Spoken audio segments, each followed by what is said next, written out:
कि खुशबू इंटरटेनमेंट का audio video सबसे पहले आप तक पहुंचे तो हमारे चैनल को सब्सक्राइब करें और घंटी को दबाना न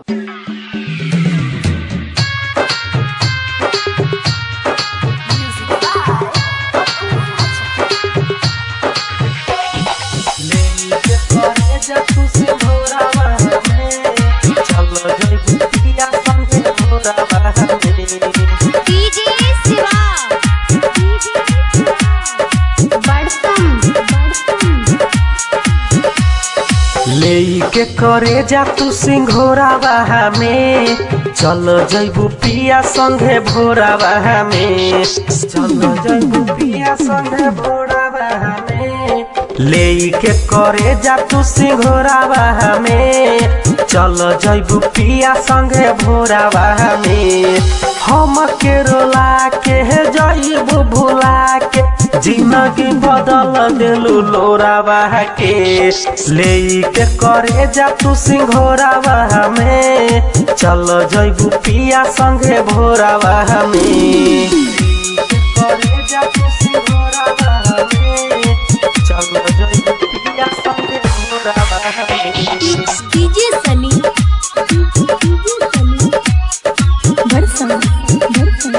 recording by Dharmraj studio Balwaha Saharsa. हो के हमार तू हमार नहीं भइलू कइल सब वादा बोला काहे नहीं भइलू हो के हमार तू हमार नहीं भइलू कइल सब वादा बोला काहे नहीं भइलू सुतबू तू दूसरे के कोरा में सुतबू तू दूसरे के कोरा में चल जइबू पिया संगे भोरा बहा में ले के करे जा तू सिंघोरा बहा में चल जइबू पिया संगे भोरा बहा में ले के करे जा तू सिंघोरा बहा में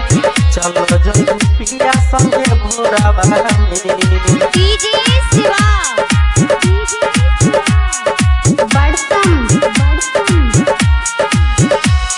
लिहलू लगाई में चंदन राजा से पप्पू राजा के तू भुलाई जइबू आजा से लिहलू लगाई में चंदन राजा से पप्पू राजा के तू भुलाई जइबू आजा से केकरा से मिलबू कोराबा में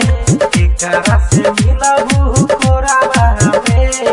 चल जइबू पिया संगे भोरा बहा में ले के करे जा तू सिंघोरा बहा में चल जइबू पिया संगे भोरा बहा में धर्मराज रिकॉर्डिंग स्टूडियो बलवाहा सहरसा।